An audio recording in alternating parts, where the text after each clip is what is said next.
World এক গুরু মানুষ আছে উসমান গনির সমালোচনা করে।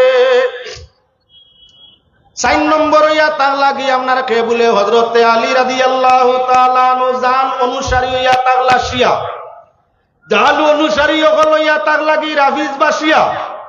মুসলমান আল্লাহর বন্দেগান পৃথিবীর প্রায় মামনার কি বলেন 10 ভাগের 1 ভাগ মানুষ ইয়া তাকলো শিয়া। ভারতবর্ষ থেকে আরম্ভ করি এমন কোন দেশ মনে হয় নাই যে দেশ শিয়ার ছাট নাই, শিয়ার মানুষের ছাট নাই। সব জায়গার মাঝে শিয়া আছেন, তারার মসজিদও আগলা, শিক্ষা বোর্ডও আগলা, কোরআন তাফসীর আগলা, কোরআনের তরজমা আগলা, তারার সব কিছু আগলা। ও শিয়া ওগুলোর মাঝে এক শিয়া যে গিয়ে আজ তাকি 2 বছর আগে ঘোষণা করছিল ওয়াসিম রেজবি ঘোষণা করছিল কোরআন শরীফের 32 আয়াত বদলানি লাগবো। এই 32 আয়াত শুদ্ধ নাই।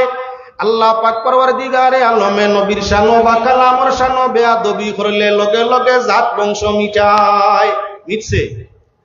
বদলানি কোরআনের আয়াত লাগছে না, আল্লাহ তারে আপনার ইসলাম তাই খারিজ করিয়া অন্য ধর্মের মধ্যে নিয়ে এখন হাও বিনতে এক গরি করি তৈরছেন, কোনো ভাই মুখ দেখাইতে পারে না। সেরা ছবি রংরূপ সব বেগরে গেছে। যাতে মাতইয়া থাকলো হযরত আলী রাদিয়াল্লাহু তাআলা আনহুরে গুরুয় মায়া দেখাইতে দেখাইতে বেশ দেখাইলাই। নবীজির পিছনে ভালাইয়া আলীর মর্যাদা আগে লইয়া যায়নি। গুরুন্তর নাম হইয়া থাকলো শিয়া। শিয়া যারা আপনার এই 72টা দলের মাঝে বা মূল 12টা দলের মাঝে এক দল হইয়া থাকলো শিয়া। ইগুন্তর আকীদা হইয়া থাকলো রাসূল করিম সাল্লাল্লাহু আলাইহি ওয়াসাল্লামে দুকা দিয়া হিজরতর রাত নবুয়ত লইয়া মদিনাত গেছেন গিয়া হযরত আলীরে বিছনাত তৈয়া আর নবুয়তর তুফা রাসূলুল্লাহ লইয়া মদিনাত গেছেন গিয়া। তার লাগি নবীজিরে দুকাবাজ ভাবিয়া তাকে শিয়া যে গুণ হজ গেলেও রোজা শরীফ জিয়ারত করা তারা যায় না। আলীরে ভালোবাসতে বাসতে সীমা, উসমান গনিরে গালিয়াইয়া করে সীমা।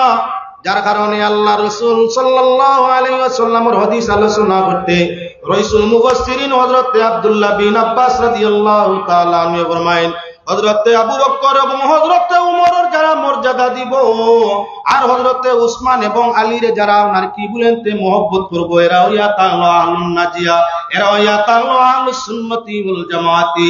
হইয়া তাগলো 2 1 নম্বর শেখাইন, 2 নম্বর খাত্তানাইন, 2টা। 3 নম্বর ইয়া তাগলো কি বলে 3 নম্বর ইয়া তাগলো তাযিমুল কিবলাতাইন। 2 কিবলার দ্বারা সম্মান দিব।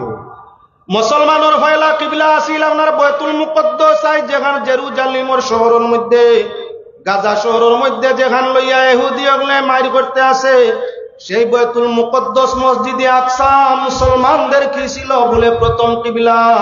আল্লাহর হাবিব সাল্লাল্লাহু আলাইহি ওয়াসাল্লাম যখন মেরাজের শহরের মধ্যে গেছেন, আরশ যখন নবী যে ভ্রমণ করছেন, বেহেশত যে ভ্রমণ গেছেন, তখন আল্লাহর রাসূল সাল্লাল্লাহু আলাইহি ওয়াসাল্লামের আকাশের দিকের সফর আরম্ভ হইছে বাইতুল মুকদ্দাসের মসজিদ তাকিয়া। সেই মসজিদ ও সমুদয় আম্বিয়া কেরাম রে নিয়ে আল্লাহর রাসূলে আপনার নামাজ রে আদায় করছেন, নিজে ইমাম এবং সারা নবী হইয়া তাগলাম মুক্তাদি।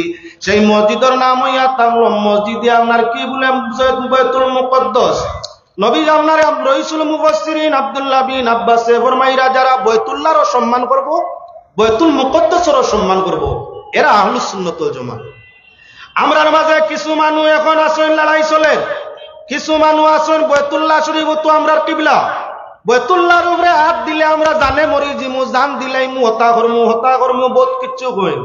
বাইতুল মুকদ্দাসের উপরে হামলা চলছে, যদিও আপনার তো আত্মীয়ার দি পারি না, যদিও তনাই দি পারি না, যদিও আকল দি পারি না, তে আল্লাহর সাহায্য চাইতাম। আল্লাহ বাইতুল মুকদ্দাস ফিলিস্তিনের জেরুজালেম বাইতুল মুকদ্দাসের মসজিদে আমরা ভালোবাসি, সম্মান দেই, আমরার ঈমান বাইতুল মুকদ্দাসের প্রতি। আল্লাহ তুমি আমরার ঈমানের টুকরা, আল্লাহ আমরার মহব্বতের টুকরা, আমরার সম্মানার্থে ঈমানের টুকরা বাইতুল মুকদ্দাসের মসজিদ খানের কোন জাতর ক্ষতি বেইজ্জতি করাইও না। ঈমানের আদনা দরজা হইয়া থাকলো আর না পারলে দিল দিয়ে নবরত করা। যে তোমার ক্ষতি করে, ইসলামের ক্ষতি করে, ঈমানের ক্ষতি করে। আচ্ছা, একটি ঘোষণা, আমাদের বিল্ডিংয়ের পশ্চিম পাশে যারা রাস্তার মধ্যে বাইক চালিয়ে রেখেছে, আমাদের বিল্ডিংয়ের পশ্চিম পাশে যারা রাস্তার মধ্যে বাইক গাড়ি রেখে যে সৃষ্টি করে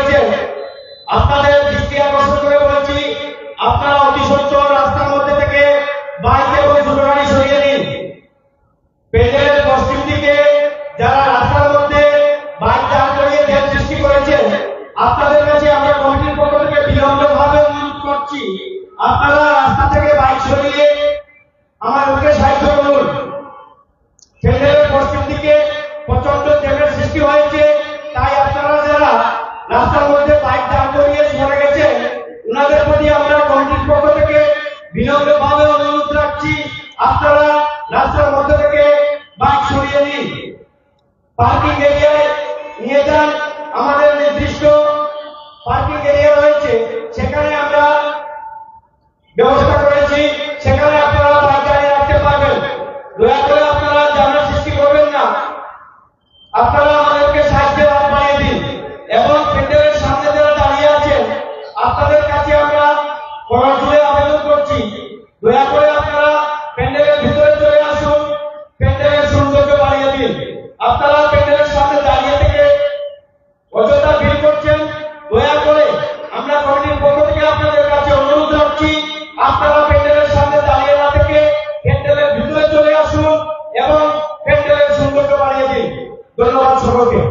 সাল্লাল্লাহু আলা মুহাম্মদ সাল্লাল্লাহু আলাইহি ওয়াসাল্লাম।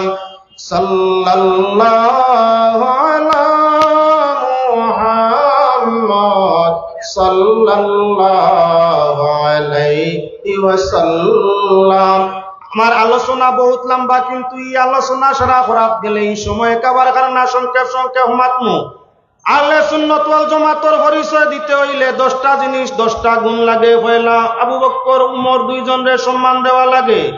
মায়া হযরত উসমান ও হযরত আলীর প্রতি সমান আকারে রাখা লাগে। 3 নম্বর, বাইতুল্লাহরে যেমন আমরা সম্মান দেই, তওয়াফ করি, আল্লাহর ঘরের দিকে বাইতুল্লাহর দিকে মুখ করিয়া নামাজ পড়ি, বাইতুল্লাহর দিকে আমরা পেশাব করতে আমরা গিট ঘুরা লাগে। আদবর খেলাফ হয়, সম্মানের খেলাফ হয়, ইমানের ত্রুটি হয়, যার কারণে আমরা পশ্চিম মুখা পেশাবু করাত বই না বই। এখন বাইতুল মুকদ্দাসের ওলা সম্মান রইতো, জেলা বাইতুল্লাহর সম্মান ওলা বাইতুল মুকদ্দাসের সম্মান তোমার কাছে রইতো। যে মানুষের কাছে বাইতুল্লাহ বাইতুল মুকদ্দাস দুইও কিবলার সম্মান আছে, সে মানুষ আহলে সুন্নাত ওয়াল জামাতের আকীদাগ্রস্ত। 4 নম্বর, ইয়া তানলগি ওয়াসসালাতু আলাল জানাজাতাইন। মানুষ গুনাহগার হোক আর নেককার হোক, যদি ইমানের দাবিদার হইয়া থাকে, আমরা যদি মহল্লার তারে লইয়া চলিয়া থাকি, মুসলমানিয়তর সুরতে তারে চলা বিরাট দেখি, তাহলে তার ইমান মাফাত যাইতাম না, আমল মাফাত যাইতাম না। গুনাহগার হোক আর নেককার হোক, জনজাত যদি শরীক হইতে আহলে সুন্নাত। এইগুলো নমাজ কোনোদিন দেখছি নাই, হেরে হেরে সুদ খাইছে, মাঝে মাঝে মদও খাইছে, হেরে হেরে ঈদের নমাজও দেখা যাইতো, উইতিরের নমাজ কোনোদিন পড়তো, রোজা মাস কোন সময় রোজা দেখা যাইতো। বড় গুনাহগার, এগু গুনাহগার কিবা নেককার। আপনার কি বলেন তো, যদি মানুষ চাহে নেককার হোক আর চাহে গুনাহগার হইয়া, তাও কলিমার দাবিদার, নমা কলিমার দাবিদার, আপনার সঙ্গে হামসায়া দাঁড়িয়ে করছে, এজন্য তারে বাস বিস না করিয়া জনজার নমাজও শরীক হইলে ও মানুষের আকীদা আহলে সুন্নাত। তোমার যদি সময় মনে হয় আমি 5 ওয়াক্তের নমাজি, জীবনে হজ আদায়কারী, বৎসর যাকাত দানকারী, রোজা মাসের রোজা আদায়কারী, তাজুদ গুজার করনে वाला, তিলাওয়াতে কালাম জিকির বিক্রি বেশি করনে वाला, আর আমি যার জনজাত যাইতাম ইগু তো ইলা নাই, সারা জীবন গুনার মাঝে দেখছি। ও যদি আকীদা পোষণ করো, তুমি আহলে সুন্নাত নয়। মানুষ চাহে ফাসিক হোক আর চাহে আপনার সালিহ হোক, নেককার হোক আর বদকার হোক, তার জনজাত যাইতে দ্বিধাবোধ যদি করো না, মতানৈক্য যদি করো না, তাহলে তোমার আকীদা আহলে সুন্নাত ওয়াল জামাত।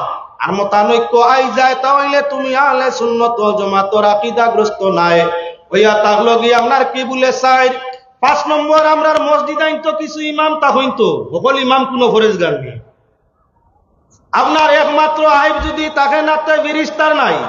মানুষ হইলে আইব থাকবো, 200 থাকবো, গুণও থাকবো। মসজিদের মিয়া সাহেব যায়নি তো ফেরেশতা নাই। কালি যে আমরা সান্ডা গুন্ডা মস্তান মানুষরে বেগতে শয়তানে নিব ইলা নাই। সাধারণ মানুষ তাকে ইমাম বা আলিম বা তালাবার করে, শয়তান তাকে 7টা বলান। সাধারণ মানুষ লগে একটা হইলে আমার লগে 7টা। কারণ মেস্তর যত বড় হইব, তার যত ঊর্ধ্বস্তর রইব, তার হেল্পার যুগালি উগুলা ঊর্ধ্বস্তর যাওয়া লাগবো। যে ব্যক্তি যে পরিমাণ জ্ঞানী হইব, তার মোকাবিলার মাঝে আপনার মোকাবিলা করার লাগি ওলা জ্ঞানী লাগবো। যে মানুষ যে পরিমাণ আমলি হইব, তানে নষ্ট করার লাগি ওলা বড় বেজুতির বেআমল আর এগু লাগবো। তাই সাধারণ মানুষের লগে যদি ওয়াসওয়াস দেরা শয়তান একটা হয়, আলিম উলামা ইমাম সমাজের ভালো মানুষ এরারে আমরা গুমান করি, এরার পিছনে 7টা। এক শয়তানে আপনারে রোধ করিলার সাত গিয়ে ভাবতা নাইনি আমারে রোধ করতাম। ওতার লাগি মাঝে মধ্যে যদি কোনো মিয়া সাহেব, ইমাম সাহেব, আলিম সাহেব তাকি ভুল হয়ে যায়, সমাজত ভুল মেসেজ লইয়া লগালগ বাড়িও না। এটা হইল এহুদি ওগুলোর কাম। তারার কোনো আপনার পাদ্রিয়ে, তারার কোনো আপনার আলিমে বাদ কোনো কিচ্ছু করলে সমাজও লইয়াও লগে লগে একদল তান বিরোধী হয়ে যায়। ও 72 রইছে, ওলা হইয়া হইয়া 72 রইছে। আপনার হামসায়া বা এলাকার কোন নামি দামি ইমামর যদি ভুল বার হয়ে যায়, ভুল বারণের কারণে তান পিছনে নমাজ পড়া বাদ দিও না। যদি আপনি সাধারণ ভুলের কারণে যেটা শরীয়তে ধরছে না, ইলা সাধারণ ভুলের কারণে ইমাম নিয়া মতানৈক্য করো, তাহলে তুমি আকীদায়ে আহলে সুন্নাত নাই। খোলা বাজারও দেখছো মিয়া সাহেব জিনা করি লিছইন, সুদ খাইছইন, ঘুষ খাইছইন, এটা তো কবিরা গুনাহ। ইলা কামো দেখলে শরীয়তর উঠাও ইয়া তাংলো পাওনার কি বলে দণ্ডবিধি তা নুবরে নির্ধারিত আছে। এজন্য ইলা ইমামর পিছনে নমাজ না পড়লে আকীদা নষ্ট হইতো নাই। হুঞ্চ তুমি আপনার মিয়া সাহেব অমুকর বাড়ি যাওয়া আওয়া করুন, প্রায় দিন অমুকর বাড়ি যাই নাই, চা ফান খাই না। এখন আরম্ভ করে দিছ যখন হবাড়ি যাতায়াত করেন, তাহলে তো এই বাড়ির বেটির লাগি মনে কিতা সম্পর্ক আছে। যাইনি বাড়ি হামেশা যাই নাই, দেখি কিতা করেন, আরেকদিন দেখিলিস গোহ। এখন সমাজও বার্তা দেওয়া আরম্ভ করছো, যাইন বেগানা ওরতর লাগি গপসপ করেন, হেন বিছনে নমাজ আমি না আমি ভরতাম নাই। এক আওরতর লাগি যদি লাইনে গপ করিলাই শরীয়ত গেছে কিনি, হ্যাঁ গুনাহ হইছে, গুনাহ হইছে। এই গুনার কোন নির্ধারিত সাজা নাই। ও তার লাগি ইমাম সাহেবের পিছনে মতানৈক্য নাই, নমাজ পড়া লাগবো। যে ইমামের পিছনে সাধারণ ভুল ত্রুটির কারণে মানুষে নমাজ রে ছাড়ে না, সে মানুষ হইয়া থাকলো আহলে সুন্নতর আকীদাওয়ালা। আর যদি সামান্য ভুলের কারণে নমাজ বাদ দিলা ইমামের পিছনে কোনটা নিয়ে আরম্ভ করে ফরেজগারি বাপ দেখায়, তাহলে ইগু আহলে সুন্নতর আকীদাত নাই। ইলা কিছু মানুষ এলাকার মাঝে আসেননি না না, যারা আপনার 2 বছর 1 বছর তাই নমাজ আরম্ভ করছই। এখন তান জ্বালায় মসজিদ ইমাম বেটা রোয়া কঠিন হয়ে গেছে। 1 বছর তাই নমাজ ভোটটা নেয়, 2 বছর তাই না 3 বছর থাকি জমা তরিলা পা বন্ধ হয়েছেন। এখন 6000 টাকা মসজিদ ইমামে বেতন ভাই, খতম গেছেন কি 1 লাগাতার 2 দিন এসাত মিলছে না। ই নমাজি বেটায় কয় অত খতম ভোটটা মেসাবর করে আমি আর নমাজ না।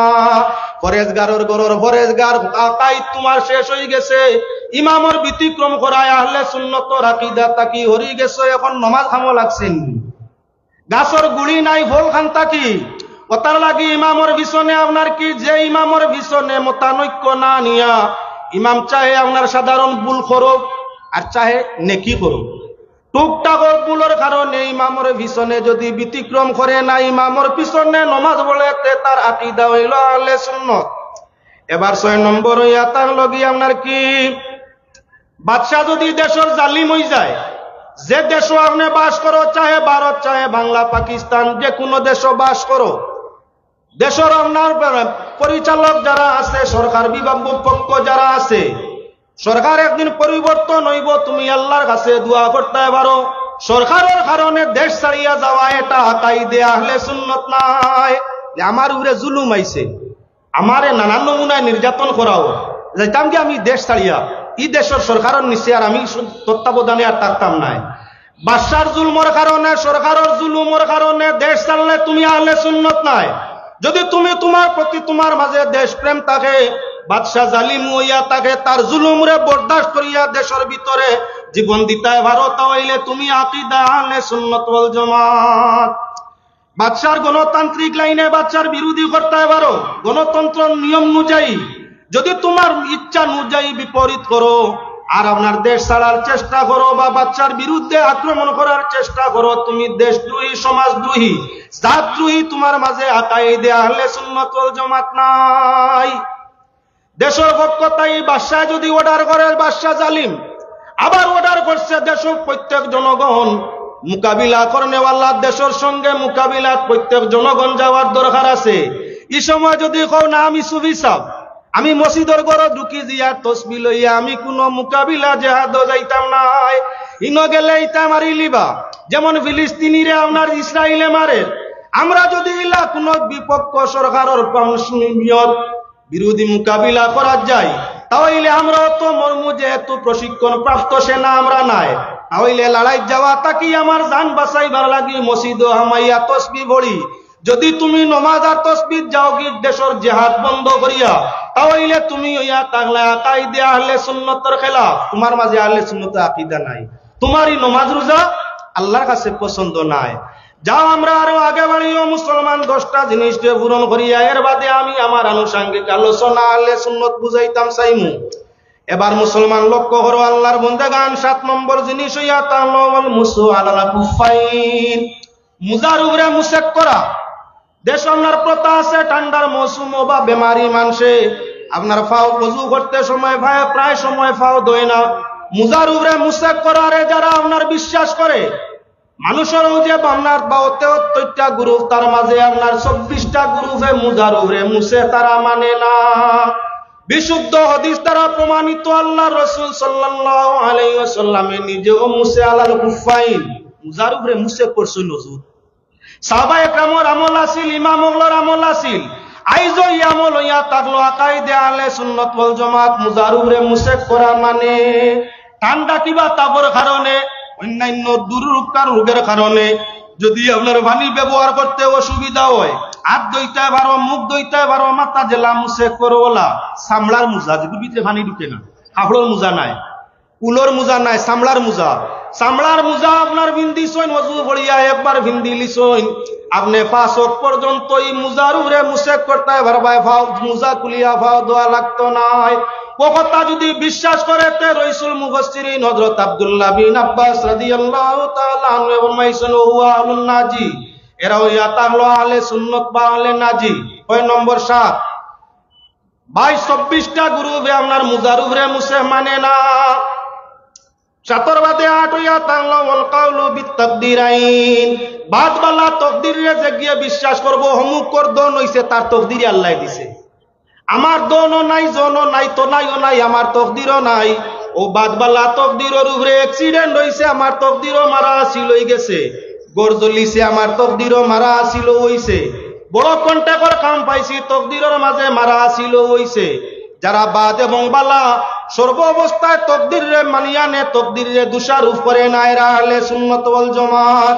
আমরার মাঝে ইলা কিছু মানুষ আছেন তুলা ব্যতিক্রম হইলে মাথাত মারে, আনায় বুকুত মারিয়া কয় হাই রে হাইতা আমার তকদিরে করাই না। সাহেব বলে আপনারা স্বেচ্ছাসেবক দিয়ে করেন নাকি? ঘটনা খালি যদি মাকির ডাকেন অতিথি ওয়াজ করতে মাইন্ড মিজাজ সারা ব্যতিক্রম হয়ে যায়। আচ্ছা কইন নিয়ম হইল স্বেচ্ছাসেবক দিয়া খাসটা করানি হতো, বড় বড় মহফিল তোলা চলে। কোকা কোকা একটি বিশেষ ঘোষণা, আমাদের প্যান্ডেলের পশ্চিম সাইডে যে ব্রিজটি রয়েছে, এই ব্রিজের মধ্যে একটি অটো TR-05-3099 TR-05-3099 একটি অটো সমস্ত রাস্তা দিয়ে জাম লাগিয়ে রেখে দিয়েছে। ওই অটোটি রাস্তার মাঝখানে রয়েছে। যদি মালিক অথবা ড্রাইভার ভাই থেকে থাকো অতি সত্তর এই অটোটি এখান থেকে সরানোর জন্য অনুরোধ করা যাচ্ছে। TR-05-3099 অটো রিক্সা মালিক অথবা ড্রাইভার, আপনি অতি সত্তর আপনার অটোটি ওই জায়গা থেকে সরিয়ে নেওয়ার জন্য অনুরোধ করছি। আচ্ছা যত হইলে আমরা মাতর মাঝে 8 নম্বর মাত আছে যে মানে তকদির বাদ বালা সব সময় মানিয়া নে, দোষারোপ করে না, আল্লাহরেও দোষে না, তারেও দোষে না, সমাজরেও দোষে না। বালা হইলেও আল্লাহর হুকমে হইছে, বাদ হইলেও আল্লাহর হুকমে হইছে, যা হয় আল্লাহর হুকমে হয়, একথা বিশ্বাস করিয়া নে, সে হইয়া থাকলো আকীদায়ে আহলে সুন্নাত। যদি নিজে নিজের আপনার কর্মর কারণে দোষারোপ করে, হাই রে আমি যদি ওলা করতাম তে হলো হয়ে গেল, আগে যদি হেমনে করতাম তে এমনে হয়ে গেল, অমুকে যদি আমার মাতখান মারতো না তে বিয়াখান ভাঙলো না, অমুকে যদি আমার ইকান্ন সাহায্য করতো না তে আমার বিয়া হইল না। ও যে আপনার যা কিচ্ছু তকদিরে না মানিয়া অন্যর সাহায্য চাইছে, অন্যরে দোষারোপ করছে। যদি কোনো আপনার বাদবালা কারণে মানুষের তকদিরে দোষারোপ করে তে এই মানুষ আহলে সুন্নাত নাই। যদি বাদবালা তকদিরে সর্ব অবস্থায় মানিয়া নে, আল্লাহ প্রদত্ত মনে করে যা হইছে আল্লাহর হুকমে হইছে, তাহলে এই মানুষ হইয়া তাহলো আহলুস সুন্নাত ওয়াল জামাতের আকীদাগ্রস্ত। 9 নম্বর হইয়া তাহলো কি আমরা তাওহীদ রিসালাত ইকরার ও বিশ্বাস, আল্লাহ ছাড়া কেউ নাই, আর রাসূল সাল্লাল্লাহু আলাইহি ওয়াসাল্লাম আল্লাহর পিয়ারা দোস্ত এবং আল্লাহর গোলাম। একথা যদি ইকরার ও বিশ্বাস হয় তাহলে সে মানুষ হইয়া তাহলো আকীদায়ে আহলে সুন্নাত। 10 নম্বর আকীদা হইয়া তাহলে কি আমরা বলেন তে নামাজ আর যাকাত দুই জিনিসের গুরুত্ব। আহলে সুন্নাত ওয়াল জামাতের আকীদা হইল নামাজ ছাড়তো না, নামাজ ছাড়া কখনো যে মানে নামাজ ছাড়ে, ইচ্ছা করিয়া যে মানুষে নামাজ ছাড়ে আল্লাহর